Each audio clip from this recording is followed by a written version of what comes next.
Hello guys, this is CA Vishal Jain, your faculty for CA Final Financial Reporting paper. Guys, I am here to help you with the revision of entire syllabus of CA Final FR. Chapter by chapter हम लोग revise करेंगे. मैंने past paper series already upload कर दिया है, RTP upload कर दिया है. अगर आपने नहीं देखा है तो उसको भी जाके देख लेना. इस रिवीजन सीरीज में हम लोग सारे कॉन्सेप्ट्स को इन डेप्थ रिवाइज करेंगे, एक एक इंपॉर्टेंट क्वेश्चन को सॉल्व करेंगे और एग्जाम में आप कहां मिस्टेक कर सकते हो मैं आपको वो भी हाईलाइट कराते रहूंगा. अगर आप इस चैनल पे नए हो तो सब्सक्राइब कर लेना, लाइक कर देना और अपने दोस्तों के साथ शेयर कर देना so that this video gets maximum reach. अगर आपको इस क्लास का ये रनिंग नोट चाहिए तो join my Telegram group for the same. Okay, now let us revise Ind AS 28. Ind AS 28 में क्या हो रहा है आपका, यहां पे है investment in associates and joint ventures. अब एक बात बताओ, अगर कंट्रोल होता है तो सब्सिडरी बनता है, लेकिन एसोसिएट के लिए वो टर्म क्या था, सिग्निफिकेंट इन्फ्लुएंस होना चाहिए. सिग्निफिकेंट इन्फ्लुएंस होना चाहिए. प्रैक्टिकली हमारे क्वेश्चंस के लिए अगर 20% या उससे ऊपर है तो हम लोग मान लेते हैं कि सिग्निफिकेंट इन्फ्लुएंस है. लेकिन what exactly is the meaning of significant influence? So significant influence का मतलब होता है power to participate in decision making. देखो एक बात समझो, कंट्रोल और सिग्निफिकेंट इन्फ्लुएंस में फर्क क्या है. कंट्रोल में था power to decision making, right, power to take relevant decisions, decision लेने के हक को बोलते हैं कंट्रोल. लेकिन सिग्निफिकेंट इन्फ्लुएंस में क्या हो रहा है, हम लोग कंट्रोल मेकिंग प्रोसेस में पार्टिसिपेट कर सकते हैं, बस पार्टिसिपेट कर सकते हैं. तो now we have significant influence, we have significant influence. Now बताओ, when I say decisions, what decisions? Relevant decisions. What is the meaning of relevant decisions? Operating and financial decisions. ये ऑपरेटिंग एंड फाइनेंशियल डिसीजंस लिए कहां जाते हैं? ये लिए जाते हैं आपके बोर्ड मीटिंग में. बोर्ड मीटिंग में. Now what is the meaning of power to participate in decision making? Power to appoint at least one director. Power to appoint at least one director in board meeting is called as power to participate in decision making is called as significant influence. Is called as significant influence. I believe it is very much clear to all of you. Now अब यहां पे associates और joint venture का accounting आपका होता है equity method पे. ये होता है आपका इक्विटी मेथड पे, इन कॉन्सोल एफएस इक्विटी मेथड पे. In separate FS of parent ये कॉस्ट पे हो सकता है और या फिर फेयर वैल्यू पे सकता है. Following the principles of Ind S, कौन सा बताओ तो? Following the principles of Ind S कौन सा बताओ तो? इंड एस कौन सा था बताओ तो? 27. End AS 27. कॉस्ट और फेयर वैल्यू. ना फेयर वैल्यू मतलब एफवीटी पीएनएल भी हो सकता है या एफवीटी ओसीआई भी हो सकता है. So in SFS of parent it can be measured at cost या एफवीटी पीएनएल या FVT OCI following the principles of Ind AS 27. Now देखो, एफवीटी पीएनएल और एफवीटी ओसीआई तो फाइनेंशियल इंस्ट्रूमेंट्स का स्टैंड बोलता है. इंड एस 27 बोलता है एडिशनली आप कॉस्ट पे भी मेजर कर सकते हो. इंड एस 27 आपको कॉस्ट का ऑप्शन देता है एक. Now in console FS, in console FS इस इन्वेस्टमेंट को हम लोग को इक्विटी मेथड पे रिकॉग्नाइज करना होता है. Now what is the meaning of equity method? देखो एक बात समझो, जब हम लोग सब्सिडरी के केस में कॉन्सोल एफएस बनाते थे तो हम लोग लाइन बाय लाइन ऐड करते थे. हम लोग लाइन बाय लाइन ऐड करते थे. दैट रिप्रेजेंटेड कि पेरेंट का सब्सिडरी के ऊपर कंट्रोल है. दैट रिप्रेजेंटेड कि पेरेंट का सब्सिडरी के ऊपर कंट्रोल है. ओनरशिप हो सकता है 100% हो या ना हो, लेकिन कंट्रोल पूरा है. लेकिन कंट्रोल पूरा है. लेकिन कंट्रोल पूरा है. लेकिन एसोसिएट के केस में क्या पेरेंट का एसोसिएट के ऊपर कंट्रोल है क्या? क्या पेरेंट का एसोसिएट के ऊपर कंट्रोल है क्या? नहीं. तो क्या पेरेंट एसोसिएट के असेट्स को और लायबिलिटीज को रिकॉग्नाइज कर सकता है क्या? नहीं, रिकॉग्नाइज नहीं कर सकता है. सर लेकिन हमारा जितना ओनरशिप है उतना तो रिकॉग्नाइज कर सकते हैं ना. अब एक बात समझो बच्चों, यहां पे एक प्रैक्टिकल एस्पेक्ट को समझो। तो अगर आप ये जो मैं बताने जा रहा हूं इस एस्पेक्ट को समझ लोगे ना, तो पूरा एसोसिएट का अकाउंटिंग आपके लिए मक्खन बन जाएगा।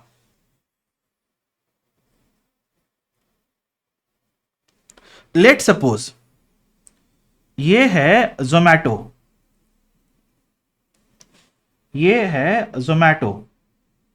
जोमैटो के पास असेट्स है, इक्विटी है, लायबिलिटीज है।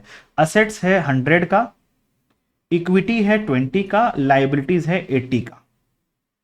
ओके, नाउ टाटा के पास जोमैटो का 80% होल्डिंग है, मतलब Tata is the parent. Tata is the parent, 80 नहीं 75 रखते हैं, 75 रखते हैं, ठीक है, 75%। तो Tata is the parent, Tata is the parent and Zomato is the subsidiary, right. Now अब टाटा क्या कर रहा है, जोमैटो का असेट्स और लायबिलिटीज 100 और 80 अपने बुक्स में रिकॉर्ड करेगा, बोलो हाँ या ना। 100% इरेस्पेक्टिव की यहां पे 75% भी है तो भी रिकॉर्ड करेगा। नाउ लेट सपोज अंबानी जी के पास, अंबानी जी के पास रिलायंस लिखता हूं ना, रिलायंस लिखो, रिलायंस के पास जोमैटो का 25% शेयर्स है। तो रिलायंस के लिए जोमैटो क्या हो गया बताओ तो, रिलायंस के लिए जोमैटो क्या हो गया, एसोसिएट, एसोसिएट। अब रिलायंस अगर ऐसा बोले कि मैं एसोसिएट है ना, तो कंट्रोल तो नहीं है, कंट्रोल तो नहीं है, लेकिन 25% तक का, 25% तक का ओनरशिप तो है। रिलायंस क्या बोल रहा है, मेरा जोमैटो के ऊपर कंट्रोल नहीं है, लेकिन 25% तक का ये मेरे पास ओनरशिप तो है, तो मैं उसका असेट्स और लायबिलिटीज रिकॉर्ड करूंगा टू द एक्सटेंट ऑफ 25%। तो अब क्या हो गया, वो बोला 100 का 25 मतलब 25, 80 का 25 मतलब 20। तो अब क्या हो गया, देखो असेट्स तो था सिर्फ 100 का और 80 का लायबिलिटीज था, लेकिन रिकॉर्ड कितना हो गया, टाटा अपने में रिकॉर्ड कर लिया 100, टाटा बोल रहा है मैं रिकॉर्ड करूंगा 100 और रिलायंस बोल रहा है मैं रिकॉर्ड करूंगा 25। सो ये तो 125 का असेट्स रिकॉर्ड हो गया। Is that logical, is that logical, नहीं, ये लॉजिकल नहीं है। तो इसलिए यहां पे हम लोग ये वाला अकाउंटिंग फॉलो नहीं करते हैं, इसलिए हम लोग यहां पे ये वाला अकाउंटिंग फॉलो नहीं करते हैं। तो रैदर वी फॉलो कौन सा अकाउंटिंग, रैदर वी फॉलो कौन सा accounting, we follow equity method. मतलब हम लोग बोलेंगे कि हम लोग यहां पे रिलायंस अपने बुक्स में रिकॉर्ड करेगा investment in associate, investment in associate record करेगा। And this investment in associate, this investment in associate should represent, should represent proportionate share of net assets of Zomato। ये नेट एसेट्स को represent करेगा, right. और इसी method को हम लोग बोलते हैं इक्विटी मेथड, इसी मेथड को हम लोग बोलते हैं इक्विटी मेथड। मुझे बताओ इक्विटी मेथड का मतलब क्लियर हो गया क्या आप लोग को, इक्विटी मेथड का मतलब क्लियर हो गया क्या। तो इसमें क्या होगा बेसिकली, इसमें बोला कि डेट ऑफ एक्विजिशन पे हमने कॉस्ट पे किया, प्लस अब डेट ऑफ एक्विजिशन से मेरा एसोसिएट जितना भी प्रॉफिट कमाएगा उतना प्रॉफिट का मेरा हिस्सा हम लोग इन्वेस्टमेंट्स में ऐड करते जाएंगे, ऐड करते जाएंगे, ऐड करते जाएंगे। इसको मैं और अच्छे से समझाता हूं यूजिंग माय एग्जांपल। देखो जैसे मैं 3 एग्जांपल ले रहा हूं, इस 3 एग्जांपल से आपको इक्विटी मेथड का पूरा मीनिंग समझ में आ जाएगा डेप्थ में। नाउ किसी ने नहीं भी पढ़ा है ना एसोसिएट्स तो भी क्लियर हो जाएगा, इतना डेप्थ में ये एग्जांपल मैंने लिया है आपके साथ। बोल रहा है डेट ऑफ एक्विजिशन में 30% हमने होल्डिंग अक्वायर किया 75 रुपीज पे करके, और जिस दिन अक्वायर किया उस दिन नेट एसेट्स था 200। तो बताओ एसएफएस पेरेंट अपने एसएफएस में क्या एंट्री करेगा बताओ तो, ये करेगा directly investment account debit to bank, कितना 75 75। कोई दिक्कत, कोई दिक्कत नहीं। एसोसिएट अपने बुक्स में कोई एंट्री करेगा क्या? नहीं, एसोसिएट अपने बुक्स में कोई भी एंट्री नहीं करेगा। राइट, बोलो क्लियर।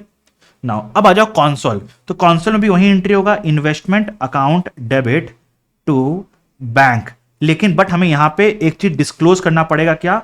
गुडविल। हमें यहां पे गुडविल को डिस्क्लोज करना पड़ेगा। तो कितना गुडविल है बताओ तो? नेट एसेट्स 200 है, 30% कितना हो गया? 60। हमने पे कितना किया है? 75। तो गुडविल कितना हो गया? 15। गुडविल 15 को हमने डिस्क्लोज कर दिया।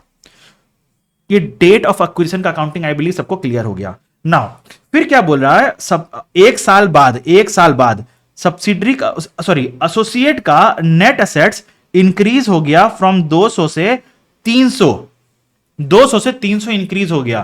तो बताओ पेरेंट के बुक्स में कोई एंट्री होगा क्या? ना, ना कोई एंट्री नहीं होगा, कोई भी एंट्री नहीं होगा।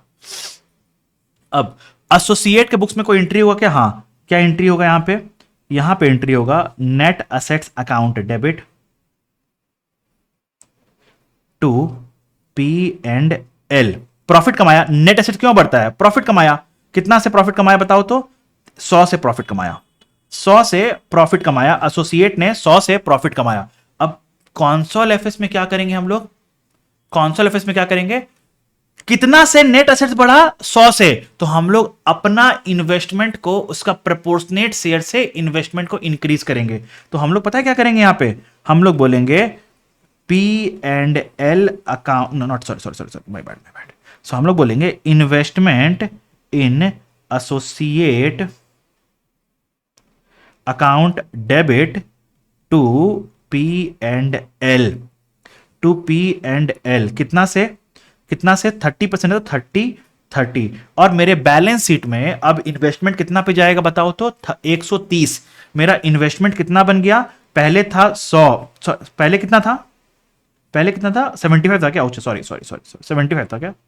75। तो मेरा बैलेंस कितना बन गया? 75 plus 30 is equal to 105, is equal to 105। बोलो क्लियर है क्या?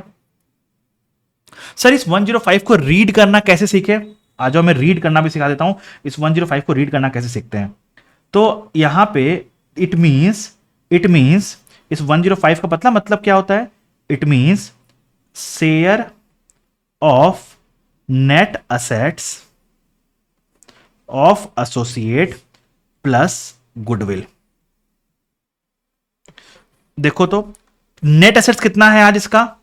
नेट एसेट्स कितना है आज इसका? देखो तो 300। हमारे पास कितना है? हमारे पास कितना है? 30%। तो 30%, 300 का 30% इज इक्वल टू कितना हो गया? 90। हमारा गुडविल कितना था? 15। तो हमारा इन्वेस्टमेंट कितना हो गया? 105। तो हमने भी वही रिकॉर्ड किया, नेट एसेट्स और गुडविल। बस हम लोग सब्सिडरी वाले केस में इसको तोड़ तोड़ के रिकॉर्ड करते थे, एसोसिएट में उसको एक लाइन में रिकॉर्ड कर रहे हैं। कर वही काम रहे हैं यहां पे भी हम। बोलो is that clear everyone? Is that clear everyone? Are you getting my point? Okay. तो जब आप बैलेंस शीट बनाओगे ना, तो जब आप बैलेंस शीट बनाओगे, कॉन्सोल बैलेंस शीट बोल रहा हूं मैं, कॉन्सोल बैलेंस शीट, तो उसमें क्या दिखाओगे आप? इन्वेस्टमेंट दिखाओगे, इन्वेस्टमेंट इन एसोसिएट कितना? 105 पे। और जब आप कॉन्सोल पी&एल बनाओगे तो क्या दिखाओगे? Share of profit of associate कितना पे? 15 था ना? कितना था देखो तो? 30 था क्या? 30 पे दिखाओगे, 30। बोलो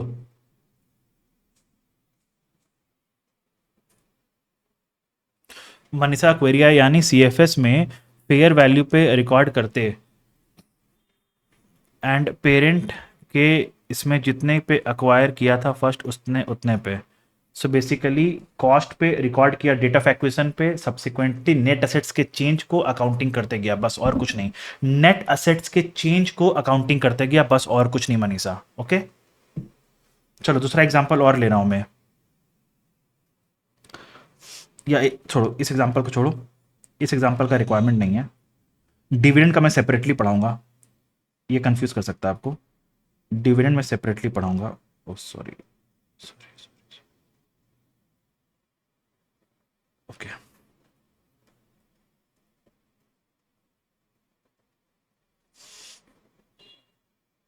यहाँ पे इसको बस ले लो 200, इसको ले लो 200,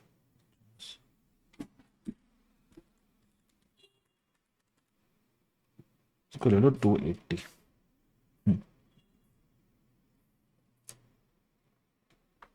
चलो ये वाला एक और एग्जांपल है, इसको भी देख लो। तो बोल रहा है कि डेट ऑफ एक्विजिशन में 30% एक्वायर किया 75 में, उस दिन नेट एसेट्स का फेयर वैल्यू था 280 और fair value of net assets एक साल के बाद हो गया 300। अब यहां पे कैसे होगा इसका अकाउंटिंग?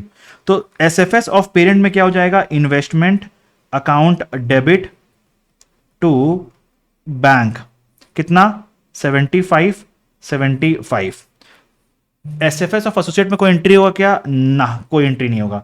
कॉन्सोल एफएस में क्या एंट्री होगा?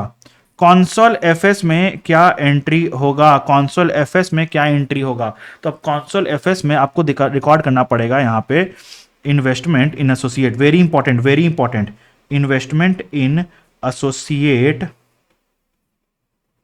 Account debit. आपने पेमेंट कितना किया है बताओ तो? आपने पेमेंट कितना किया है? 75 75। और आपका गुडविल कितना आया बताना जरा सा, गुडविल कितना आया बताओ जरा सा। 280 का 30% कितना हो गया? 280 का 30% इज 84 माइनस 75। ओ ओ ओ ओ ओ, यहां पे तो गुडविल नहीं आया, यहां पे आ गया गेन ऑन बार्गेन परचेज, कितना का? 9 का। गेन ऑन बार्गेन परचेज 9 का। अब मैंने क्या बोला है? अगर गेन ऑन बार्गेन परचेज आता है तो उसको हमें रिकॉर्ड करना पड़ेगा to gain on bargain purchase 9, to gain on bargain purchase 9। Sir goodwill तो रिकॉर्ड नहीं किया। अरे गुडविल भी रिकॉर्डेड था, गुडविल जब आया था तो गुडविल रिकॉर्डेड ऑलरेडी था। इन्वेस्टमेंट के कॉस्ट में गुडविल ऑलरेडी आ रहा था, इन्वेस्टमेंट के कॉस्ट में गुडविल ऑलरेडी आ रहा था, इसलिए हमने गुडविल अलग से रिकॉग्नाइज नहीं किया, राइट। लेकिन जीबीपी नहीं आ रहा है तो जीबीपी को हमें रिकॉग्नाइज करना पड़ेगा। Your investment should represent share of net assets plus goodwill if it is there, plus goodwill if it is there. अगर मैं यहां पे आज शेयर ऑफ नेट एसेट्स कितना है? 280 का 30% इज 84, तो कम से कम मेरा इन्वेस्टमेंट 84 पे होना चाहिए। मैं उससे नीचे पे रिकॉर्ड नहीं कर सकता हूं, उससे नीचे पे रिकॉर्ड नहीं कर सकता हूं। तो मैंने अपने इन्वेस्टमेंट को 84 पे रिकॉर्ड किया, टू बैंक 75, टू जीबीपी 9। बोलो क्लियर है क्या? क्लियर है क्या? Clear everyone? नाउ अब बोल रहा है एसोसिएट ने का प्रॉफिट कमाया, कितना का प्रॉफिट कमाया? 280 से 300, मतलब 20 का प्रॉफिट कमाया। तो पेरेंट के बुक्स में कोई एंट्री होगा क्या? नहीं। एसोसिएट के बुक्स में कोई एंट्री होगा क्या? हाँ, net assets account debit to PNL, कितना का? 20 का एंट्री, 20 20। अब इसमें क्या एंट्री हो जाएगा?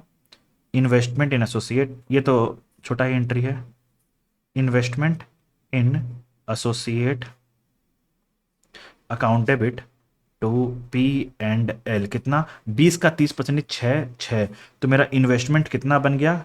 84 plus 6 is equal to 90, is equal to 90। देखो 30 का 300 का 30% इज 90। गुडविल कुछ था नहीं तो 90 पे आ गया मेरा इन्वेस्टमेंट, गुडविल कुछ था नहीं तो 90 पे आ गया मेरा इन्वेस्टमेंट। तो जब मैं कॉन्सोल बैलेंस शीट बनाऊंगा तो इन्वेस्टमेंट को दिखाऊंगा 90 पे, कॉन्सोल पी एंड एल बनाऊंगा तो मैं दिखाऊंगा single item of 6 share of profit of associate. बोलो क्लियर है क्या एवरीवन? क्लियर है क्या एवरीवन? आई बिलीव ये दोनों एग्जांपल से आपको इक्विटी मेथड का पूरा बेसिक्स क्लियर हो गया होगा। आई बिलीव इन दोनों एग्जाम्पल से आपको इक्विटी मेथड का पूरा बेसिक्स क्लियर हो गया होगा। बोलो गाइस। ओके, नाउ एक बात समझना बस, जनरली हमें एग्जाम में क्वेश्चन पूछता है console balance sheet, console balance sheet. तो जहां जहां मैंने कॉन्सोल पीएनएल लिखा है ना, तो वो एडजस्टमेंट कहां होगा बताओ तो? फिर वो एडजस्टमेंट कहां होगा? कॉन्सोल आरई में होगा। वो एडजस्टमेंट कहां होगा, कॉन्सोल आरई में होगा वो एडजस्टमेंट। ओके, क्योंकि क्वेश्चन कॉन्सोल बैलेंस शीट मांगेगा आपसे। अगर कॉन्सोल पीएनएल मांगता तो हाँ हम लोग पीएनएल में रिकॉर्ड करते, लेकिन क्वेश्चन कॉन्सोल बैलेंस शीट मांगेगा तो हमें कहां रिकॉर्ड करना पड़ेगा, कॉन्सोल आरई में, क्योंकि पीएनएल का जो बैलेंस होता है वो आरई में ही तो एक्यूमुलेट होता है, तो हम लोग उसको आरई में ही रिकॉर्ड कर देंगे। ओके, तो ये बात ध्यान रखना, ये बात मत भूलना। अब हमें डिस्कस करना है कुछ एडजस्टमेंट्स। तो ये 6 मेजर एडजस्टमेंट्स हैं जो आपको ध्यान में रखने हैं from the point of view of associates. एक, share of profit of associate, share of other comprehensive income of associate. Associate जब डिविडेंड पे करता है तो क्या एंट्री होगा, अनरियलाइज्ड प्रॉफिट, मतलब अगर पेरेंट कोई सामान एसोसिएट को बेच रहा है या एसोसिएट कोई सामान पेरेंट को बेच रहा है तो क्या ट्रीटमेंट होगा, fair value adjustment on date of acquisition and its subsequent impact in the post period. मैं एक बात बताऊं, अगर आपको कॉन्सोल बैलेंस शीट पूछता है क्वेश्चन, अगर आपको क्वेश्चन कॉन्सोल बैलेंस शीट पूछता है और उसमें एसोसिएट भी है, तो पता है मैं आपको एक बात रिक्वेस्ट करूंगा, प्लीज जैसे हम लोग सब्सिडरी के लिए आईना बनाते थे, आप वहां पे एसोसिएट के लिए भी आईना बनाना, आप एसोसिएट के लिए भी आईना बनाना।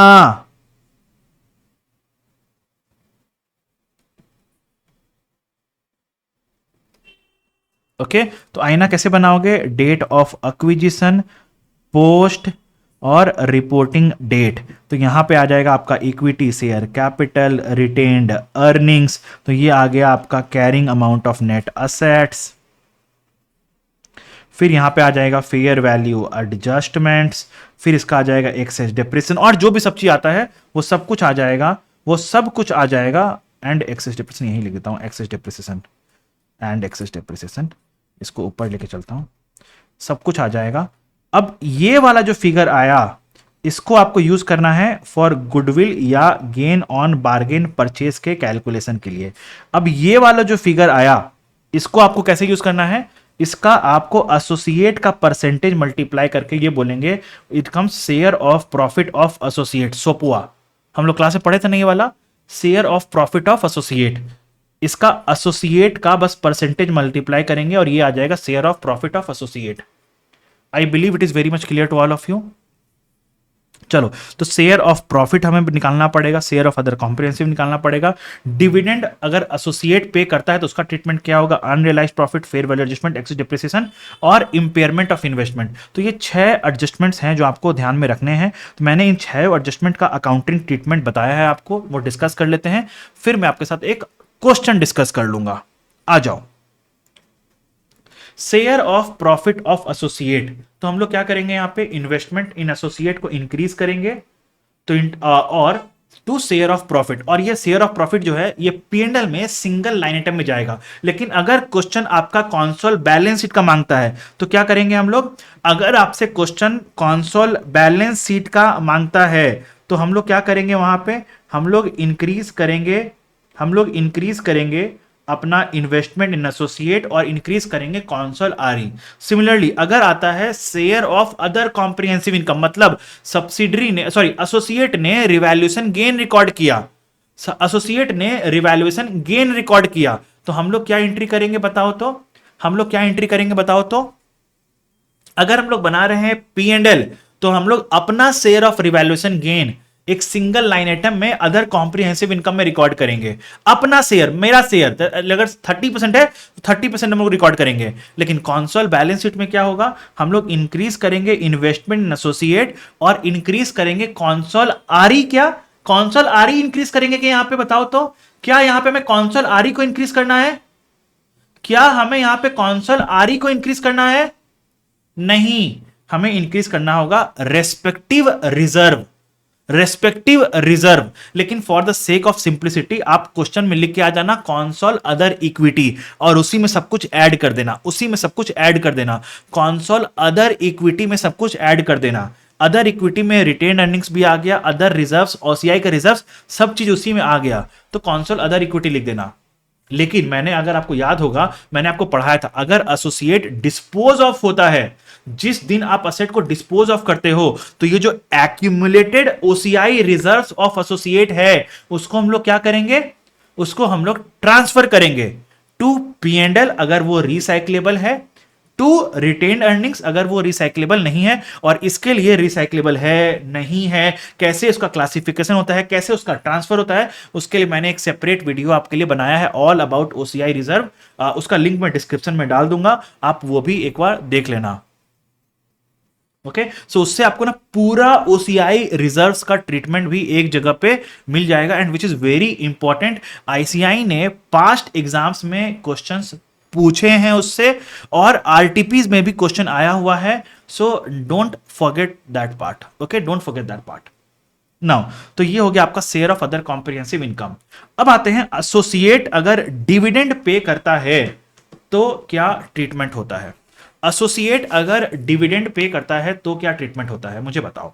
एक बात बताओ, पेरेंट जो अपने बुक्स में इन्वेस्टमेंट इन एसोसिएट रिकॉर्ड करता है, पेरेंट जो अपने बुक्स में इन्वेस्टमेंट इन एसोसिएट रिकॉर्ड करता है, उसका मतलब क्या है। पेरेंट जो अपने बुक्स में इन्वेस्टमेंट इन एसोसिएट रिकॉर्ड करता है, उसका मतलब क्या है। मतलब एसोसिएट से मुझे इतना पैसा रिकवर होगा, एसोसिएट से मुझे इतना ना इनकम आएगी नहीं बोल सकते शिवानी, नहीं नहीं नहीं नहीं नहीं नहीं नहीं, एसोसिएट से इतना पैसा रिकवर होगा, like trade receivable, like trade receivable. देखो इन्वेस्टमेंट इन एसोसिएट में क्या क्या आता है, कॉस्ट प्लस प्रॉफिट जितना हमने अर्न किया, तो प्रॉफिट का इनकम तो हमने ऑलरेडी रिकॉर्ड कर लिया ना शिवानी, हमने इनकम तो ऑलरेडी रिकॉर्ड कर लिया ना उसका प्रॉफिट का अक्रूवल बेसिस में। देखो हमने रिकॉर्ड किया ना income, investment account debit to share of profit, income तो हमने रिकॉर्ड कर लिया, तो अब ये तो रिकवरी होगा ना। अब अगर कोई पैसा आएगा तो हमें रिकवरी होगा। पॉइंट नंबर वन कि इन्वेस्टमेंट एसोसिएट में जो इन्वेस्टमेंट से जो पैसा आता है उसको हम लोग बोलते हैं रिकवरी। पॉइंट नंबर टू, क्या एसोसिएट्स ग्रुप का हिस्सा है, क्या एसोसिएट्स मेरे ग्रुप का हिस्सा है। नहीं, नहीं, एसोसिएट्स मेरे ग्रुप का हिस्सा नहीं है। एक बात समझो, पेरेंट और सब्सिडरी के बीच में अगर सब्सिडरी पेरेंट को डिविडेंड देता था तो पेरेंट और सब्सिडरी उसको एलिमिनेट करता था। क्यों? क्योंकि दे वेयर वन, वो एक हो गए थे, वो एक थे, वो एक थे, इसलिए आपस से इनकम एक्सपेंस रिकॉर्ड नहीं कर सकते हैं। ओके नाउ, लेकिन यहां पे क्या हो रहा है, एसोसिएट से हमने इनकम ऑलरेडी रिकॉर्ड कर लिया है, और ये जो इन्वेस्टमेंट इन एसोसिएट है it means recovery, it means recovery. तो अगर आप ट्रेड रिसीवेबल से पैसा आता है तो बताओ तो क्या एंट्री पास करते हो, bank account debit to trade receivables, bank account debit to trade receivables, right. तो हमें यहां पे क्या एंट्री करना चाहिए, bank account debit to investment in associate. लेकिन पेरेंट ने अपने बुक्स में क्या एंट्री पास किया होगा बताओ तो, पेरेंट ने अपने बुक्स में क्या एंट्री पास किया होगा बताओ तो, bank account debit to P and L. तो रेक्टिफिकेशन एंट्री क्या पास होगा, consol P and L account debit to investment in associate, consol P and L account debit to investment in associate, consol P and L account debit to investment in associate. बोलो clear है क्या, clear है क्या everyone. तो हम लोग को console P and L में जो डिविडेंड आ रहा है उसको माइनस करना पड़ेगा, मतलब अदर इनकम में जो डिविडेंड आ रहा है उसको माइनस करना पड़ेगा, और अपने इन्वेस्टमेंट एसोसिएट को भी कम करना पड़ेगा। क्यों? क्योंकि investment associate means recovery, recovery अगर रिकवर ऑलरेडी हो गया है तो हम लोग कम कर देंगे अपने ट्रेड रिसीवेबल को, हम लोग कम कर देंगे अपने इन्वेस्टमेंट एसोसिएट को। ओके नाउ, डिविडेंड में मैं आपको एक बात और पढ़ाना चाहता हूं, डिविडेंड में मैं आपको एक बात और पढ़ाना चाहता हूं। याद है क्या, कंसोलिडेशन में मैंने सब्सिडरी के केस में आपको पढ़ाया था कि आपको बहुत बार होता है कि डिविडेंड का एडजस्टमेंट क्वेश्चन आपसे किस तरह पूछ रहा है। देखो ये तो मैंने आपको पढ़ाया अकाउंटिंग ट्रीटमेंट, तो ये तो वही है, लेकिन क्वेश्चन जिस तरह से पूछता है तो उस तरह में हम लोग डिविडेंड का अकाउंटिंग कैसे करेंगे हमें वो भी समझना जरूरी है। डील कैसे करेंगे, तो क्वेश्चन दो तरह से पूछ सकता है। क्वेश्चन आपको डायरेक्टली दे देगा कि एसोसिएट ने इतना प्रॉफिट कमाया है, इतना डिविडेंड दिया है, इतना प्रॉफिट कमाया, इतना डिविडेंड दिया, तब तो आपको नॉर्मल यही वाला अप्रोच लेना है। लेकिन अगर क्वेश्चन क्या बोलता है कि हमने एसोसिएट को मिड ऑफ द ईयर में अक्वायर किया है, ओपनिंग रिटेन अर्निंग्स इतना था, क्लोजिंग रिटेन अर्निंग्स इतना था, इस साल डिविडेंड इतना पे हुआ है, तो हमें क्या करना पड़ेगा, पहले क्लोजिंग और ओपनिंग का मूवमेंट निकालना पड़ेगा, उसमें डिविडेंड को ऐड बैक करना पड़ेगा, अराइव करना पड़ेगा करेक्ट अमाउंट ऑफ प्रॉफिट, और उससे अपना शेयर ऑफ प्रॉफिट पहले रिकॉर्ड करना पड़ेगा। शेयर ऑफ प्रॉफिट रिकॉर्ड करना पड़ेगा पहले, उसके बाद डिविडेंड को हम लोग इन्वेस्टमेंट से माइनस करेंगे। बोलो क्लियर है क्या? Is that clear everyone? इस पे हमारे पास कोई क्वेश्चन नहीं है, बट ऐसा क्वेश्चन बन सकता जरूर है, ऐसा एक क्वेश्चन बन सकता जरूर है।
एक मिनट, मुझे ड्राफ्ट कर रहा हूं, मुझे एक मिनट ड्राफ्ट कर लेने दो।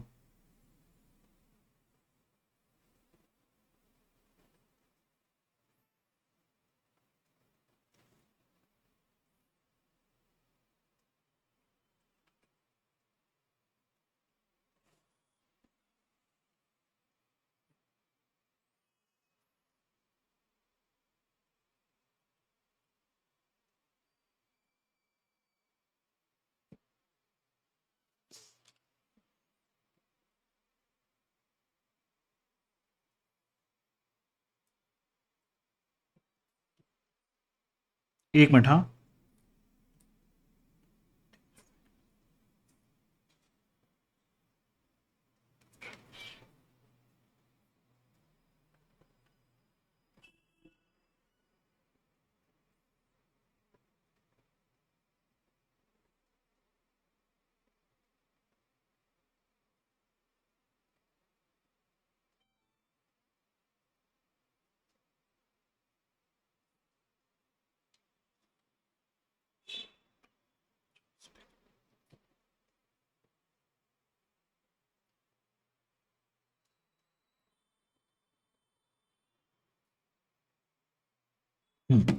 चलो, तो ये वाला क्वेश्चन है, ये वाला क्वेश्चन है।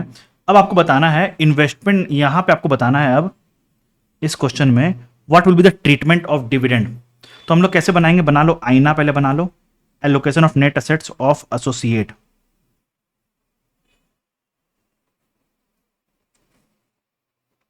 Date of acquisition post reporting date.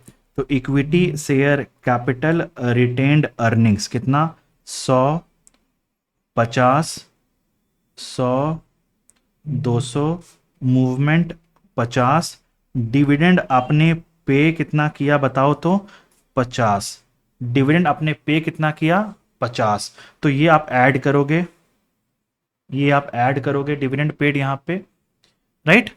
Dividend paid हमने क्यों ऐड किया आपको समझ में आ गया, to arrive at the correct amount of profit, to arrive at the correct amount of profit. अब हमें क्या करना पड़ेगा यहां पे, हमें यहां पे क्या करना पड़ेगा बताओ तो, टाइम एडजस्टमेंट। अब हमें करना पड़ेगा यहां पे टाइम एडजस्टमेंट, टाइम एडजस्टमेंट कितना, 150 plus 50, 200, 200 by 2 is -100 plus 100 plus 100। तो मेरा यहां पे कितना आ गया बैलेंस बताओ तो, 150 प्लस 100 इज 250। यहां पे प्रॉफिट कितना आ गया बताओ तो मेरा, 150 प्लस 50, 200, 200 माइनस 100 इज 100। यहां पे कितना आ गया मेरा, इस 350 आ जाएगा, राइट। बोलो क्लियर? अब हम लोग कैसे निकालेंगे यहां पे समझो। तो ये वाला हम लोग यूज करेंगे इन्वेस्टमेंट इन एसोसिएट। हम लोग कैसे निकालेंगे अब यहां पे ये समझो तुम। तो हम लोग क्या बोलेंगे, मेरा कॉस्ट कितना है 75। और अब हमें गुडविल बताओ कितना आ रहा है मेरा, गुडविल कितना आएगा बताओ, तो यहां पे है 250, 250 का 30% कितना होता है 75। तो मेरा गुडविल कुछ भी नहीं आया, आइडियली गुडविल कुछ भी नहीं आया मेरा यहां पे, मेरा गुडविल यहां पे कुछ भी नहीं आया। ओके चलो, अब क्या बोल रहा है यहां पे,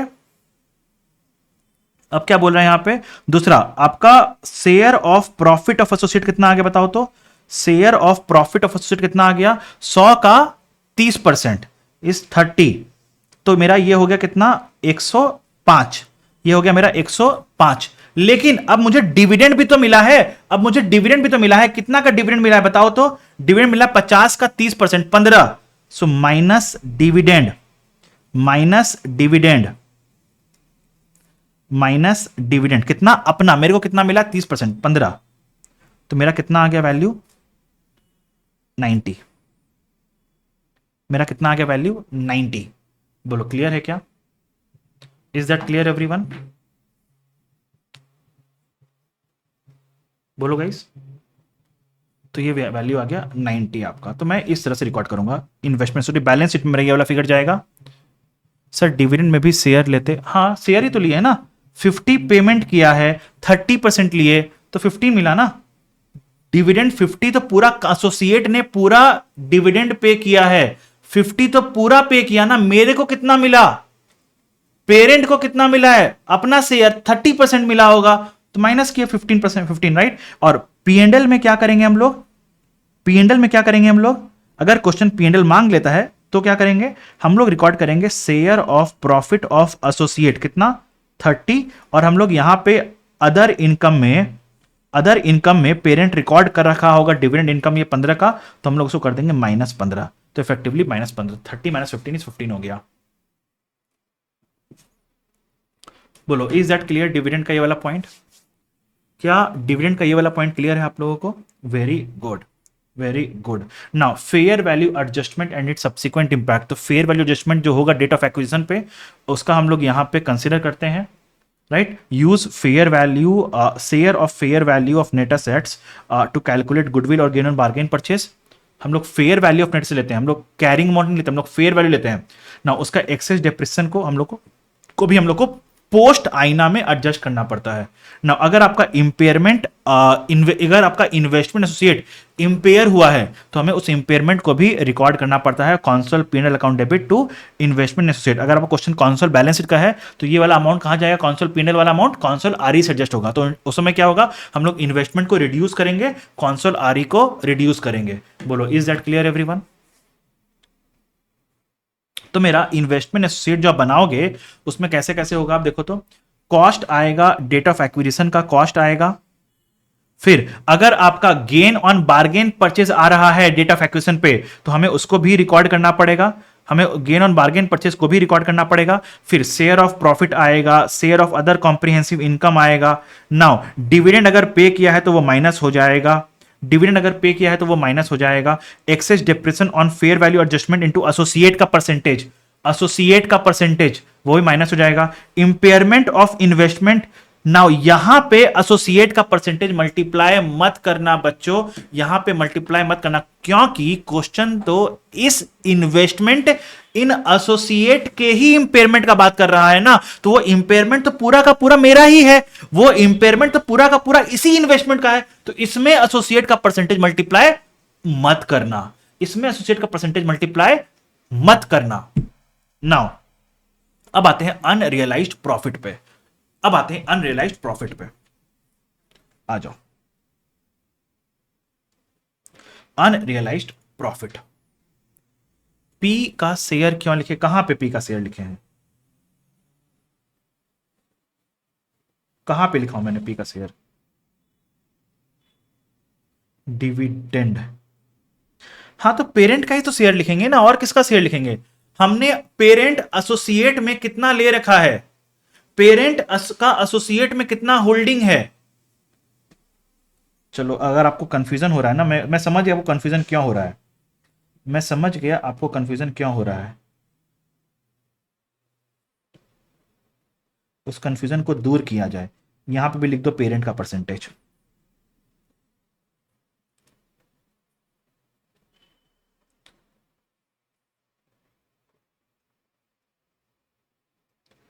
यहां पे भी लिख दो पेरेंट का परसेंटेज, इसको काट दो और इसको ऊपर चढ़ा दो। ये भी हो गया, ये हो गया, हाँ इसमें भी लिखो।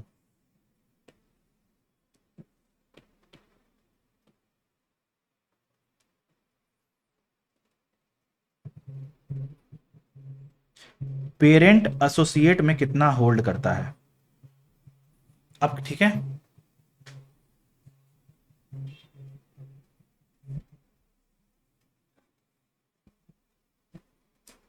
अब ठीक है, आप कंफ्यूज नहीं हो ना। Very good.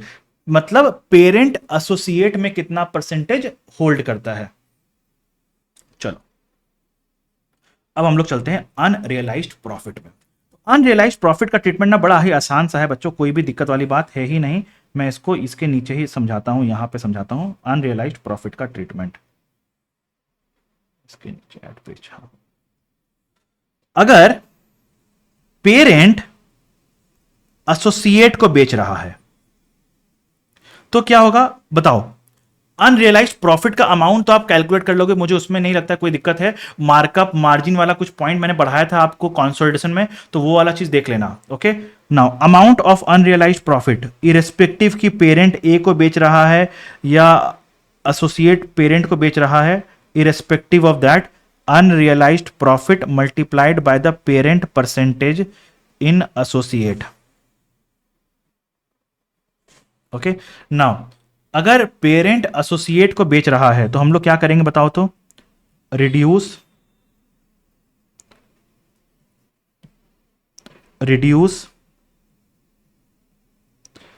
कॉन्सोल आरी, पेरेंट के प्रॉफिट को कम करना है, रिड्यूस कॉन्सोल आरी।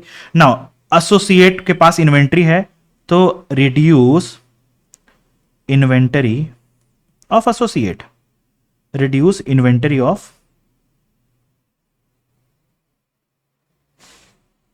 एसोसिएट। माय पॉइंट इज, क्या एसोसिएट के पास जो इन्वेंट्री है वो कॉन्सोल बैलेंस शीट में आ रहा है क्या? क्या एसोसिएट के पास जो इन्वेंट्री है वो कॉन्सोल बैलेंस शीट में आ रहा है क्या? नहीं, ये बैलेंस शीट में आ ही नहीं रहा है, ये बैलेंस शीट में आ ही नहीं रहा है। तो इसका रिप्रेजेंटेटिव कौन है बैलेंस शीट में बताओ तो। इसका रिप्रेजेंटेटिव कौन है बैलेंस शीट में बताओ तो। इन्वेस्टमेंट, तो हम लोग क्या बोलेंगे, reduce investment in associate, reduce investment in associate. तो इसका एंट्री क्या हो जाएगा, इसका एंट्री क्या हो जाएगा, consol RE account debit to investment in associate. ये हो गया जर्नल एंट्री।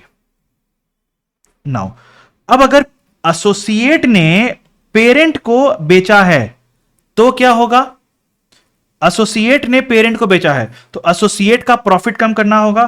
तो एसोसिएट का प्रॉफिट मतलब रिड्यूस पोस्ट आईना, रिड्यूस पोस्ट आईना, रिड्यूस पोस्ट आईना, या फिर पोस्ट आईना में जो एसोसिएट का प्रॉफिट आता है वो share of profit of associate कहां जाता है बताओ तो। Share of profit of associate ultimately कहां जाता है बताओ तो। Share of profit of associate ultimately कहां जाता है, इन्वेस्टमेंट में। नहीं बच्चों, शेयर ऑफ प्रॉफिट पीएनएल वाला आइटम पूछ रहा हूं मैं, पीएनएल का एस्पेक्ट पूछ रहा हूं मैं, पीएनएल का एस्पेक्ट पूछ रहा हूं। जो प्रॉफिट कमाया पेरेंट ने वो कहां जाएगा बताओ, कॉन्सोल आरी में जाएगा ना, राइट। तो जो एसोसिएट के कारण जितना पेरेंट ने प्रॉफिट कमाया वो पीएनएल में रिकॉर्ड किए, पीएनएल के थ्रू कॉन्सोल आरी में गया ना, तो ये पोस्ट आईना वाला भी तो कॉन्सोल आरी में जाएगा ना। तो रिड्यूस कॉन्सोल आरी, तो दोनों ही केस में यहां पे तो रिड्यूस कॉन्सोल आरी ही हो रहा है। ओके सर, लेकिन एक बात बताओ ना, एक बात बताओ ना, आपने सब्सिडरी के केस में तो पोस्ट आईना ही बनाया था, सब्सिडरी केस में तो पोस्ट आईना ही लिखा था, वहां पे तो कॉन्सोल आरी नहीं लिखे थे। पता है अगर सब्सिडरी का केस होता तो मैं यहां पता क्या लिखता बताओ तो। पोस्ट आईना कहां कहां जाता है तो बताओ तो। पेरेंट का शेयर कॉन्सोल आरी में जाता है और एनसीआई का शेयर एनसीआई में जाता है। तो पता है मैं वहां पे क्या लिखता, console RE account debit for parent का share, NCI account debit for NCI का शेयर, राइट। बोलो गाइस, बट मैंने वहां पे ऐसा लिखा नहीं, क्यों? क्योंकि सब्सिडरी के केस में जनरली हम लोग आईना बना लेते हैं क्योंकि कॉन्सोल बैलेंस शीट आता है, लेकिन एसोसिएट के केस में जरूरी नहीं है कि कॉन्सोल बैलेंस शीट में एसोसिएट आए, ऐसा जरूरी नहीं है। ऐसा सिंपल सा क्वेश्चन भी आ सकता है एसोसिएट के केस में जहां पे आपको कॉन्सोल बैलेंस शीट बनाने की जरूरत ना पड़े, जहां पे आपको आईना बनाने की जरूरत ना पड़े। अगर आप आईना बनाओगे ही नहीं तो उस समय यहां पे दिक्कत आएगा, इसलिए मैंने बोल दिया कॉन्सोल आरई में एडजस्ट कर देना ये वाला। Is that clear everyone? Is that clear everyone? Now inventory किसके पास है? पेरेंट के पास है, तो रिड्यूस पेरेंट का inventory, reduce inventory of parent.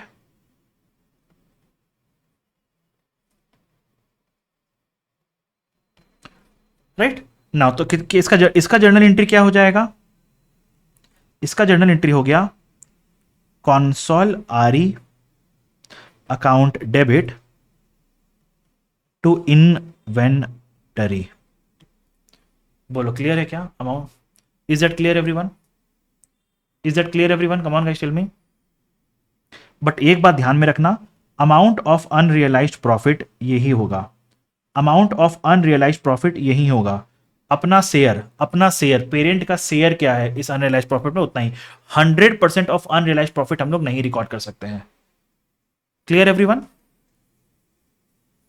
तो ये हो गया आपका अनरियलाइज्ड प्रॉफिट का पॉइंट, मतलब पेरेंट से ही प्रॉफिट एंड इन्वेंट्री कम करेंगे। राइट राइट, तो ये दोनों एंट्री हमेशा ध्यान में रखना।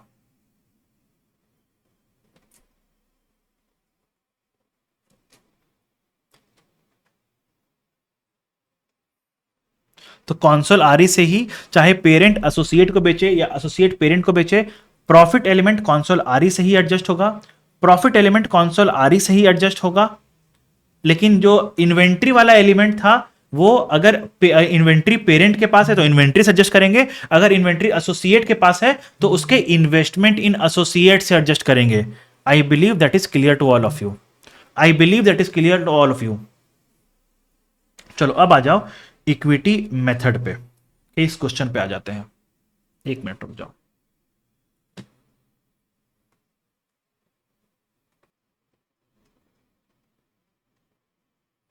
इक्विटी मेथड का on 1st April 2001, Investor Limited acquired 35% investment in other entity XYZ Limited. Investor determines that it is able to exercise significant influence, मतलब क्लियरली बोल दिया कि significant influence है, मतलब ये एसोसिएट है। Investor limited has paid total consideration of 47.5 lakh का consideration पे किया, मतलब ये कॉस्ट हो गया for acquisition of its interest in XYZ limited. At the date of acquisition, the book value of net assets were 90 lakh and their fair value was 1.1 crores. Okay.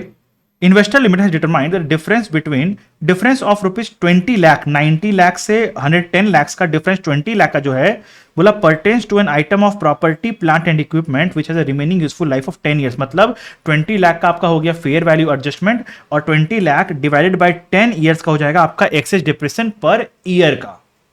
Okay, during the year XYZ has made a profit of 8 lakhs, तो ये profit है तो ये P&L item में share of profit में आ गया। Has paid a dividend of 12 lakh, okay, तो ये डिविडेंड का हमारा शेयर माइनस कर देंगे। Now XYZ limited also holds and long term investment in equity securities under Ind AS। Investment is classified as FVT OCI in accordance with Ind AS 109 and XYZ limited recognized as an increase in the value of investment by 2 lakh in other comprehensive income। तो 2 लाख का हमारा share 35% हम लोग क्या बोलेंगे इसको, share of other comprehensive income. Ignore deferred tax implications if any. Calculate closing balance of Investors Limited investment in XYZ at 31st March 2002 as per relevant Ind AS। बोला investment of associate निकालना है, तो बताओ फटाफट। चलो इस question को यहाँ पे जो दिया हुआ मैंने सॉल्व किया उसको इग्नोर करो, जो मैंने सॉल्व किया उसको इग्नोर करो। हम लोग सॉल्व करते हैं इस क्वेश्चन को, खुद से सॉल्व करते हैं, क्योंकि हमने पूरा कॉन्सेप्ट एक एक करके पढ़ लिया ना, तो आई बिलीव हम लोग खुद से भी सॉल्व कर सकते हैं। बताओ what is the cost of investment, what is the cost of investment बताओ तो। What is the cost of 47.5 lakh, okay ठीक है। ना अब हमें निकालना पड़ेगा इसका गुडविल, हमें निकालना पड़ेगा गुडविल। अब गुडविल निकालने के लिए हमें चाहिए कॉस्ट कॉस्ट है हमारा 47.5, हमें चाहिए fair value of net assets, वो कितना है 1.1 करोड़, लेकिन हमारा शेयर कितना था 35%, तो 110 lakhs इंटू 0.35 इज 38.5 का हो गया आपका fair share of net assets. तो ये हमारा गुडविल कितना हो गया -47.5, कितना हो गया 9, तो मेरा गुडविल हो गया 9। इसको हम लोग को बस डिस्क्लोज करना है, इसको हमें बस डिस्क्लोज करना है, इसको कुछ रिकॉग्नाइज अलग से नहीं करना है क्योंकि ऑलरेडी रिकॉग्नाइज्ड है, इन्वेस्टमेंट में ऑलरेडी रिकॉग्नाइज्ड है। नाउ अब हम लोग क्या करेंगे, शेयर ऑफ प्रॉफिट कितना आ रहा है बताओ तो, शेयर ऑफ प्रॉफिट कितना है, प्रॉफिट कितना कमाया है बताओ तो, 8 लाख का प्रॉफिट कमाया है। ओके, 8 लाख का प्रॉफिट पे हम लोग कितना लेंगे 0.35 मतलब 2.8। फिर हम लोग क्या लेंगे, share of other comprehensive income, वो कितना है बताओ तो 2 लाख का 35% इज 0.7 माइनस डिविडेंड, डिविडेंड कितना पे किया है बताओ तो 12 लाख का डिविडेंड पे किया है, तो हमें कितना मिला होगा, हमें मिला होगा 35%, तो 12 का 0.35% इज 4.2, इस 4.2 माइनस हो जाएगा। और कुछ है क्या बचा है बताओ तो, और कुछ बचा है क्या, हमने ये कर लिया excess depreciation minus excess depreciation कितना का 20 lakh divided by 10 years multiplied by 35%, कितना हो गया 2 लाख का 35% इज 0.7, तो माइनस 0.7, तो मेरा कितना आ गया बताओ तो इन्वेस्टमेंट का balance 47.5 plus 2.8 plus 0.7 minus 4.2 minus 0.7 is 46.1। Okay, now इसका जर्नल एंट्री भी आप कर सकते हो। इसका क्या होगा, कॉस्ट ऑफ इन्वेस्टमेंट का एंट्री हो गया, investment account debit to bank 47.5, share of profit का क्या हो गया, investment account debit to PNL 2.8, investment account debit to OCI 0.7, right, dividend हो गया आपका bank account debit to investment 4.2, और एक्सेस डिप्रेशन का आप डिप्रेशन एसेट को रिड्यूस करेंगे, इसको इंक्रीज करेंगे हम लोग, राइट, डिप्रेशन को इंक्रीज करेंगे 0.7 से, तो ये हो गया आपका एंट्री। तो मैंने इसको पूरा डिटेल में भी बताया है आपको, हमने निकाल दिया यहाँ पे 46.1, हमने इसको 46.1 निकाल दिया, बट मैंने आपको सिंपल तरह से कैलकुलेशन समझा दिया, राइट। अगर हम लोग इसको सिंपल से जो जैसे मैंने समझाया है उसको भी समझा देता हूं, जैसे मैंने सॉल्व किया है मैंने उसको भी समझा देता हूं।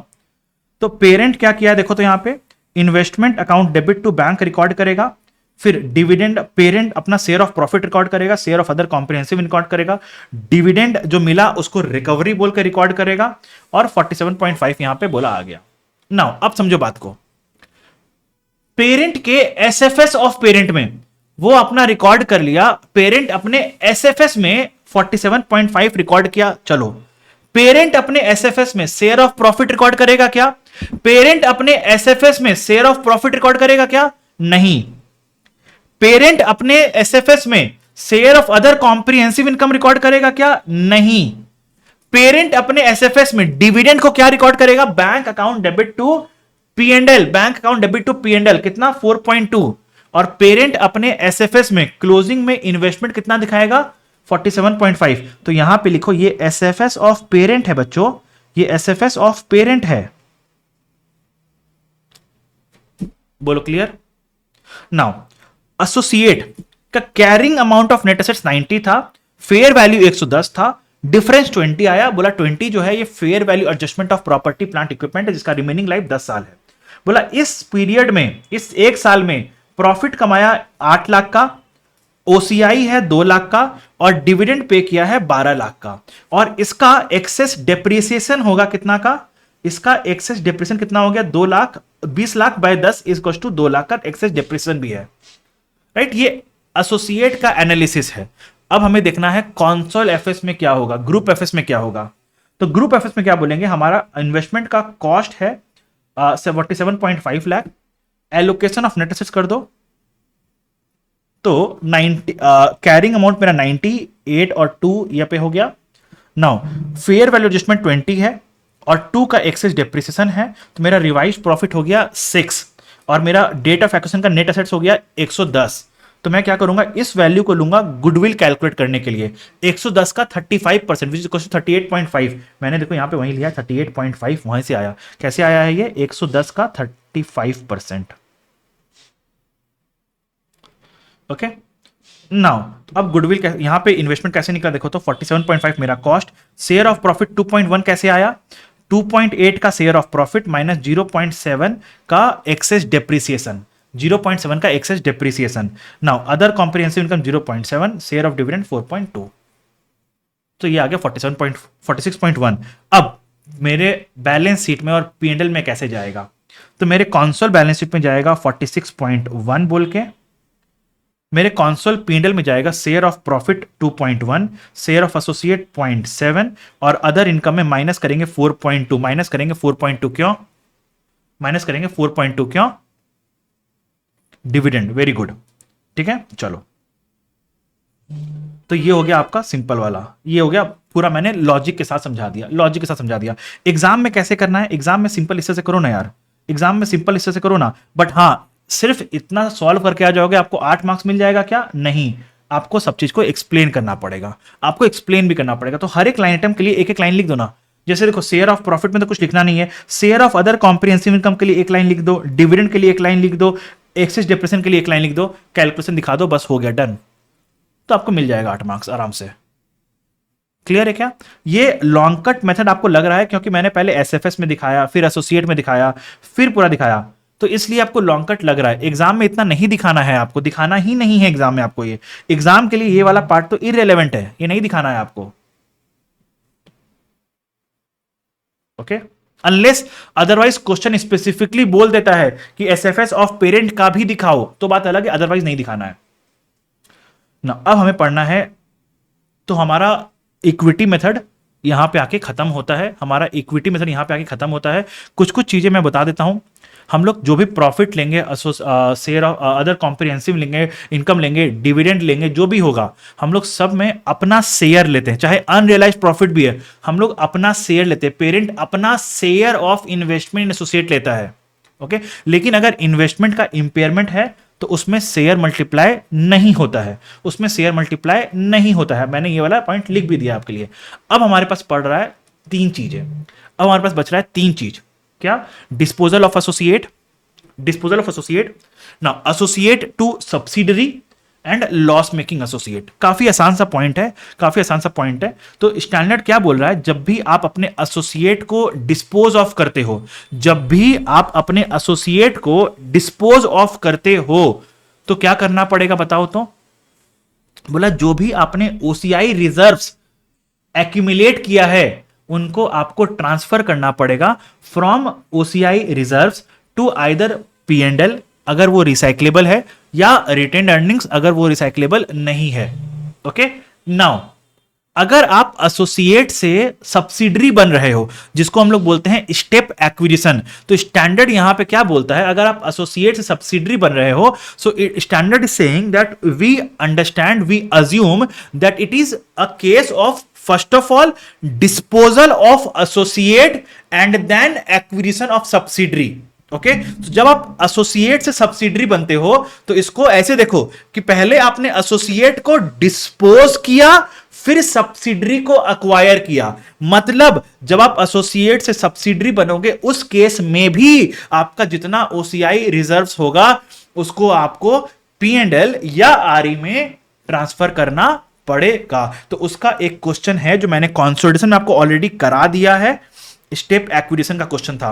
तो उसमें मैंने क्या बताया था, देखो ये आपके पास पहले था 30%, फिर आपने अक्वायर किया रिमेनिंग 70%, तो आप हो गए एसोसिएट से, मैं इसको पहले था 30%, फिर आपने अक्वायर किया 70%, तो आपका क्या हो गया, पहले थे एसोसिएट 30 प्लस आपने किया 70, तो आप बन गए subsidiary eight 100।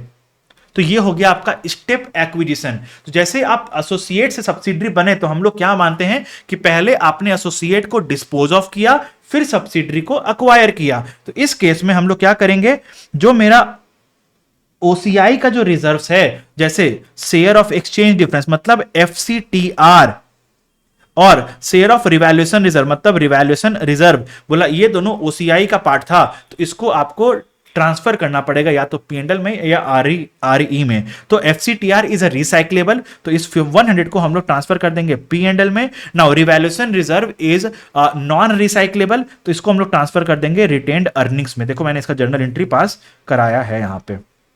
Share of exchange difference मतलब एफसीटीआर 100 को उठा के मैंने ट्रांसफर कर दिया पीएनएल में, और रिवैल्यूएशन रिजर्व 50 का था उसको उठा के ट्रांसफर कर दिया मैंने रिटेन्ड अर्निंग्स पे।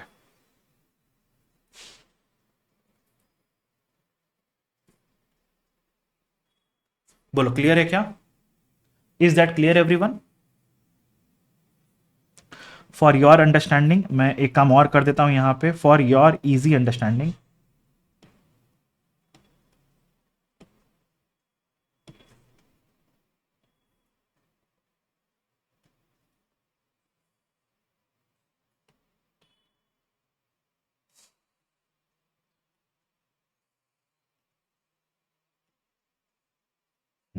ठीक है, एफसीटीआर को पीएनएल में और रिवैल्यूएशन रिजर्व को आरई में मैंने ट्रांसफर कर दिया है। तो ये वाला पॉइंट मत देखना, और इसका मैंने और भी बताया है कौन कौन सा रिसाइक्लेबल होता है, कौन कौन सा रिसाइक्लेबल नहीं होता है, तो वो वाला मैंने ऑल अबाउट ओसीआई वाली वीडियो में बताया है। अगर आपने नहीं देखा है तो उसको प्लीज देख लेना। ओके, बहुत इंपॉर्टेंट है from an exam perspective. Now अब आता है एक और छोटू सा टॉपिक है, transfer of non current assets at loss. कुछ है नहीं इस टॉपिक में, कोई भी कॉन्सेप्ट नहीं है इस टॉपिक में, बस एक मेथड है जो आप मिस कर सकते हो, तो इसलिए मैं सोचा इस क्वेश्चन को डिस्कस कर दूं। क्या बोल रहा है, एक्स लिमिटेड का एक ज्वाइंट वेंचर है वाई लिमिटेड। ज्वाइंट वेंचर है मतलब इक्विटी मेथड लगेगा, ज्वाइंट वेंचर है Y Limited. Okay, now holding 50% of this equity interest capital. ठीक है, during the year X Limited sold an asset to Y Limited. During the year X Limited ने Y Limited को एक asset sale किया है, okay, at its market value of 8 lakh. बोला 8 लाख में cell किया है, और असेट का कैरिंग अमाउंट था 10 लाख। बोला एक असेट था जिसका कैरिंग अमाउंट था 10 लाख, हमने अपने ज्वाइंट वेंचर को सेल कर दिया है 8 लाख में। इसका क्या अकाउंटिंग होगा मुझे ये बताओ। अब ये ज्वाइंट वेंचर है, ज्वाइंट ऑपरेशन नहीं है या सब्सिडी नहीं है, ज्वाइंट वेंचर है। अब एक बात बताओ क्या करेंगे हम लोग, बताओ तो। पेरेंट ने सेल किया है, पेरेंट ने सेल किया है, तो पेरेंट क्या बोलेगा बताओ तो। बैंक अकाउंट डेबिट आया कितना 8 लाख, असेट गया कितना का कैरिंग अमाउंट 10 लाख का डी रिकॉग्नाइज करेंगे, और पीएनएल में कितना गया 2। बोलो यहां पे कोई दिक्कत, पेरेंट के बुक्स में कोई दिक्कत है क्या? पेरेंट के बुक्स में कोई दिक्कत? 10 लाख का असेट को 8 लाख में बेच दिया, 2 लाख का नुकसान हो गया, कोई दिक्कत नहीं। अब आ जाओ joint venture. Joint venture 8 lakh का असेट को 8 लाख में खरीद लिया, तो वो एंट्री रिकॉर्ड कर दिया, asset account debit to bank 8 lakh. कोई दिक्कत है क्या यहां तक बताओ तो? कोई दिक्कत है क्या बताओ तो यहां पे? नहीं।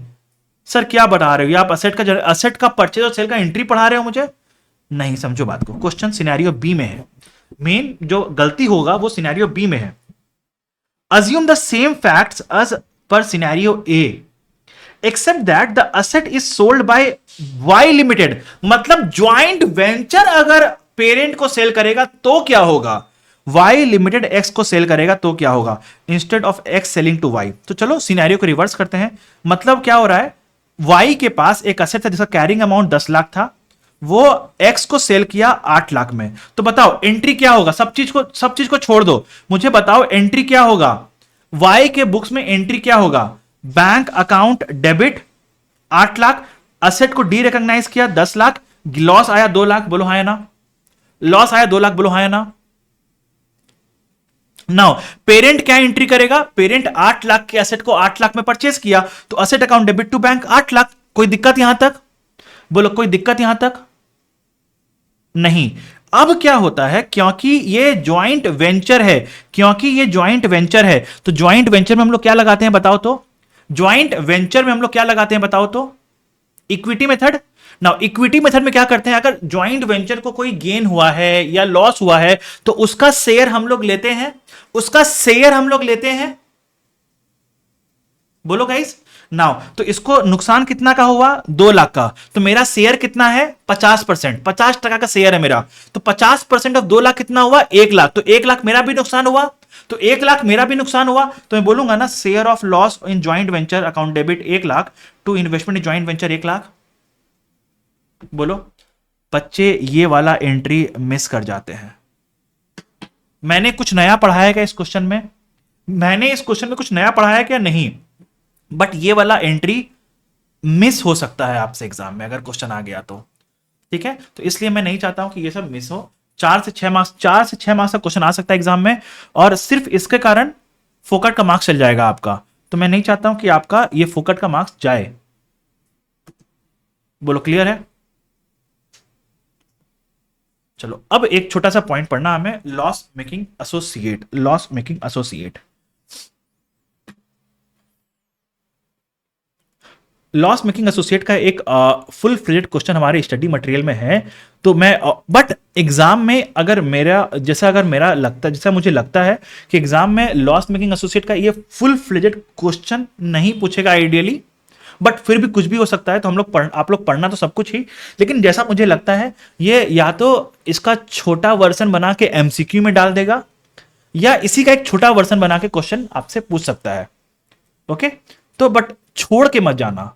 छोड़ के हमें कुछ भी जाना है क्या? नहीं, मैं जितना रिवाइज करा रहा हूं सब कुछ करके जाना है आप लोग को। ओके, डिस्कस करते हैं। पहले मुझे बता दो लॉस मेकिंग एसोसिएट का कॉन्सेप्ट क्या होता है।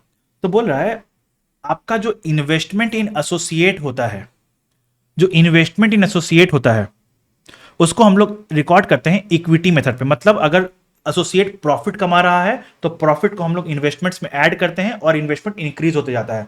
लेकिन अगर इन्वेस्टमेंट लॉस में है तो हम लोग उस लॉस को एडजस्ट करते हैं इन्वेस्टमेंट में, और हमारा इन्वेस्टमेंट डिक्रीज होते जाता है। लेकिन एक डिक्रीज होते होते होते होते होते एक समय ऐसा आएगा इन्वेस्टमेंट जीरो हो गया लेकिन लॉस अभी भी हो रहा है। तो क्या हम लोग इन्वेस्टमेंट को नेगेटिव लेके जाएं? क्या हम लोग इन्वेस्टमेंट इन एसोसिएट को नेगेटिव लेके जाएं क्या? नहीं, investment is limited to zero only, negative नहीं हो सकता है। तो क्या करें? तो बोला उसके बाद आप देखो investment in preference shares of associate है क्या। अगर आपने प्रेफरेंस शेयर्स ऑफ एसोसिएट में कोई इन्वेस्टमेंट किया है तो आप उससे एडजस्ट कर दो। वो भी जीरो हो गया तो अगर आपने एसोसिएट को कोई लॉन्ग टर्म लोन दिया है तो उससे एडजस्ट कर दो। तो सबसे पहले जितना भी लॉस हो रहा है एसोसिएट को, इक्विटी इन्वेस्टमेंट्स ऑफ एसोसिएट से एडजस्ट करो, उसके बाद प्रेफरेंस से एडजस्ट करो, उसके बाद अगर फिर भी लॉस हो रहा है तो long term loan given to associate से एडजस्ट करो, उसके बाद उससे एडजस्ट करो। अगर उसके बाद भी लॉस हो रहा है तो उस लॉस को हम लोग रिकॉग्नाइज नहीं करते हैं, क्योंकि investments are limited to zero, it can not be negative. वो जीरो से नीचे नहीं जा सकता है, वो जीरो हो सकता है लेकिन नेगेटिव नहीं हो सकता है। अब अगर प्रॉफिट कमाएगा उसके बाद तब क्या करेंगे?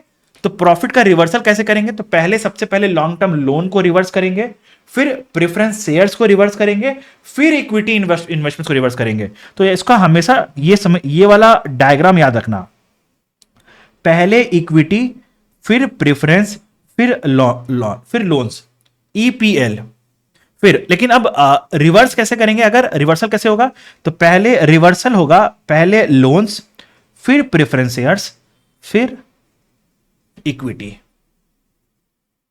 EPL LEP, EPL LEP.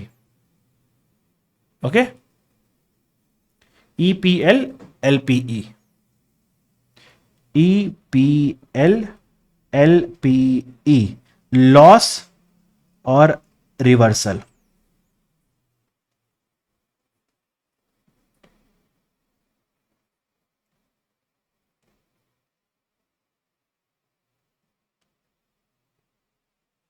Loss जब आएगा तो ई पी एल, रिवर्सल जब होगा तो एल पी। ठीक है, चलो अब क्या बोल रहा है? बोला मेरे पास 25% इन्वेस्टमेंट है इक्विटी में, प्रेफरेंस शेयर्स में भी कुछ इन्वेस्ट कर रखे हैं और लॉन्ग टर्म लोन भी दे रखे हैं एसोसिएट को, तीनों ही है इस क्वेश्चन में। बोला at the start of year 1 मेरा इक्विटी इन्वेस्टमेंट का वैल्यू था 10 लाख, प्रेफरेंस शेयर्स का वैल्यू था 5 लाख, लॉन्ग टर्म लोन का वैल्यू था 3 लाख। तो एक बात बताओ, इक्विटी किस में कवर हो गया? इंड एस 28, लेकिन प्रेफरेंस शेयर्स और लॉन्ग टर्म लोन में जो इन्वेस्टमेंट है ये किस में कवर हुआ? End AS 109। तो हमेशा एक बात ध्यान में रखना, जब भी आपको अकाउंटिंग करना होगा तो पहले क्या करेंगे, पहले we apply respective standard and then we adjust the loss. तो सब हमेशा समझो, इक्विटी शेयर्स का तो चलो ठीक है, इक्विटी शेयर्स का रेस्पेक्टिव स्टैंडर्ड भी इंडेक्स 28 ही है, तो उसमें कोई दिक्कत नहीं है। लेकिन जब बात आएगा लॉस या गेन एडजस्ट करने का फ्रॉम प्रेफरेंस शेयर्स या लॉन्ग टर्म लोन, तो उसका अपना स्टैंडर्ड कौन सा है, इंडेक्स 109। तो पहले हम लोग इंडेक्स 109 का ट्रीटमेंट करेंगे, फिर इंडेक्स 28 का ट्रीटमेंट करेंगे for preference shares and long term loan. Is that clear? For preference shares and long term loans first of all हम लोग 109 का ट्रीटमेंट करेंगे, फिर 28 का ट्रीटमेंट करेंगे। ओके, आ जाओ क्वेश्चन में क्या बोल रहा है। ईयर 1 स्टार्ट में आपका कैरिंग अमाउंट 1053 था, देखो 1053 मैंने लिख दिया है 1053। तो ये हो गया आपका ई, ये हो गया पी, ये हो गया एल। तो लॉस ईपीएल होगा, रिवर्सल एलपी, लॉस ईपीएल होगा, रिवर्सल एलपीई होगा, रिवर्सल एलपीई होगा।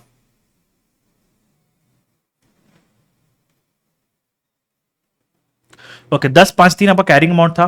तो हमें सबसे पहले क्या करना पड़ेगा, प्रेफरेंस और लॉन्ग टर्म लोन को 109 का अकाउंटिंग करना पड़ेगा। तो आ जाओ, प्रेफरेंस शेयर्स का ये रहा और लॉन्ग टर्म लोन का ये रहा। तो बोला दोनों में ही 50,000 का नुकसान हो गया है, तो दोनों में ही हमने पहले 50,000 का नुकसान रिकॉर्ड कर दिया। पहले 50,000 का नुकसान यहां पे, 50,000 का नुकसान यहां पे रिकॉर्ड कर दिया। तो 109 का एडजस्टमेंट के बाद मेरा वैल्यू आ गया 10 lakh, 4.5 lakh, 2.5 lakh. Clear? Clear everyone? Clear everyone? Now अब हमें देखना है मेरा इक्विटी में लॉस कितना हो गया, 16 लाख का लॉस हो गया। ओ माय गॉड, ये शेयर है, ये मेरा शेयर है, हमको इसमें 25% मल्टीप्लाई नहीं करना है, ये मेरा शेयर है, एंटिटी शेयर ऑफ प्रॉफिट और लॉस ऑफ एसोसिएट।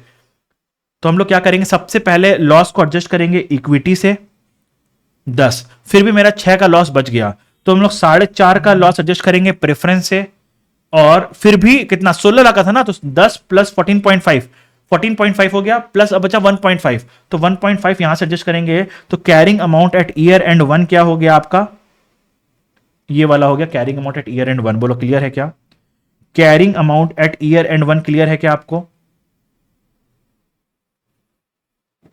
ठीक है, चलो आ जाओ सेकेंड ईयर में।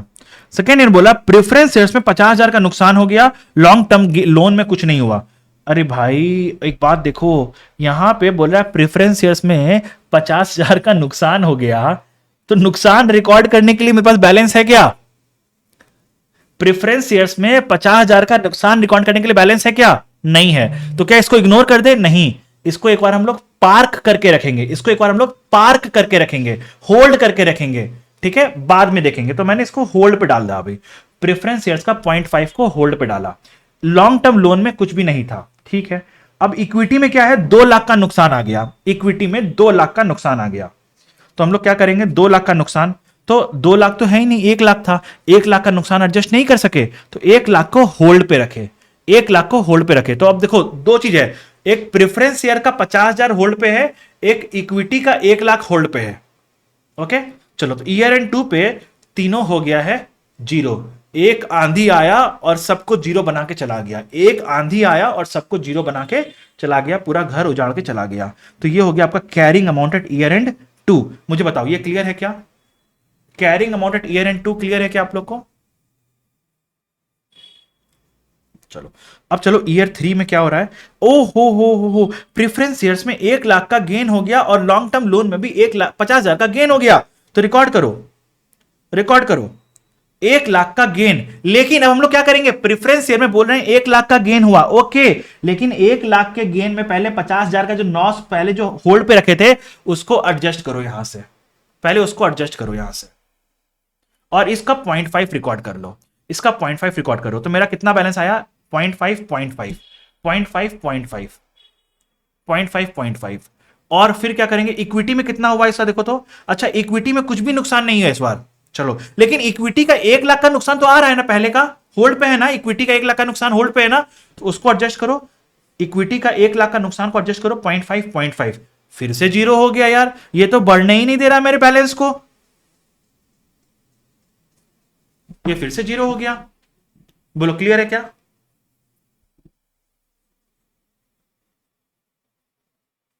क्लियर यहां तक? अब आगे चल रहे हैं। फिर अब यहां पे क्या हुआ, फोर्थ ईयर में क्या हुआ, 50,000 का प्रेफरेंस में प्रॉफिट हुआ और 10 लाख का इक्विटी में प्रॉफिट हो गया। ओ हो, प्रेफरेंस में पहले 50,000 का प्रॉफिट को रिकॉर्ड करो। प्रेफरेंस में देखो, पहले हमने 50,000 का प्रॉफिट रिकॉर्ड किया, प्रेफरेंस में 50,000 का प्रॉफिट रिकॉर्ड किया, तो ये आ गया 0.5, ठीक है ना। अब हमें आया है इक्विटी में 10 लाख का गेन, तो 10 लाख का गेन आया है, तो हम लोग क्या करेंगे, जिससे जितना हमारा इक्विटी का लॉस जितना लोन से एडजस्ट हुआ है, जितना प्रेफरेंस शेयर से एडजस्ट हुआ है, पहले उनको रिवर्स करो। तो बताओ इक्विटी में कितना कितना हमने लॉस रिकॉर्ड किया, बताओ तो। देखो पहले हमने रिकॉर्ड किया यहां पे 1.5, यहां पे हमने रिकॉर्ड किया 1, और यहां पे हमने रिकॉर्ड किया 0.5। तो 1.5 प्लस 1 प्लस 0.5 कितना हो गया, 3। तो हमने लॉन्ग टर्म लोन से 3 का लोन, लॉन्ग टर्म लोन से 3 का लॉस एडजस्ट किया था, तो 3 का लॉस को रिवर्स करो यहां पे, राइट। अब बताओ प्रेफरेंस शेयर्स में कितना एडजस्ट किया था, 4.5 और 4.5 और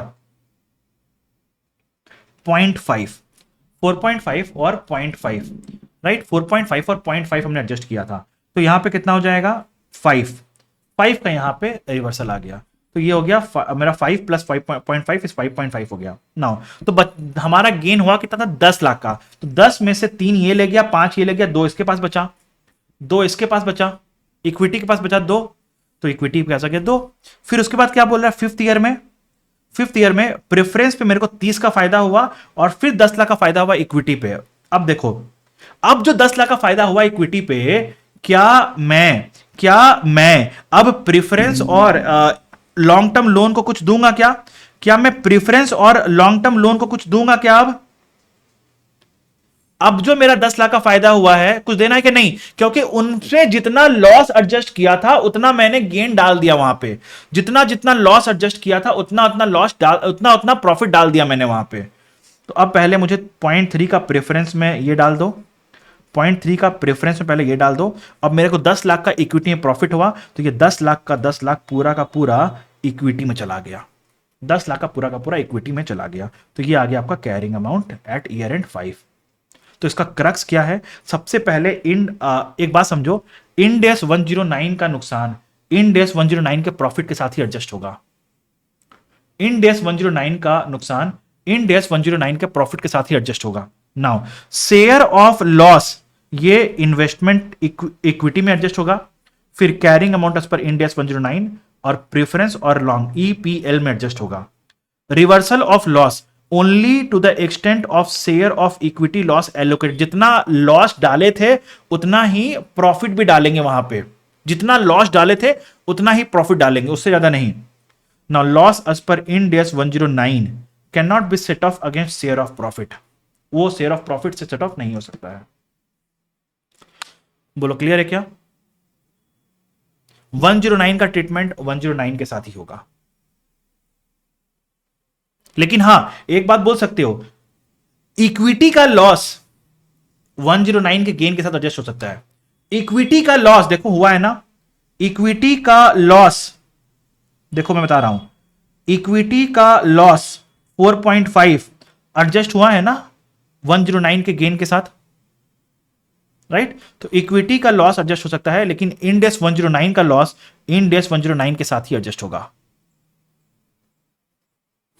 So that completes my equity method, that is investment in associates and joint ventures. I believe आपका सारा queries पे क्लियर हो गया होगा, कोई कंफ्यूजन नहीं रहा होगा। अब आपको करना क्या है, जो जो क्वेश्चंस मैंने कराए हैं उन सारे क्वेश्चंस को एक बार खुद से सॉल्व कर लो, डेफिनेटली ग्रिप आ जाएगा। और फिर भी कोई क्वेरी रहता है तो मैं हूं आपके साथ, कोई दिक्कत वाली बात नहीं है।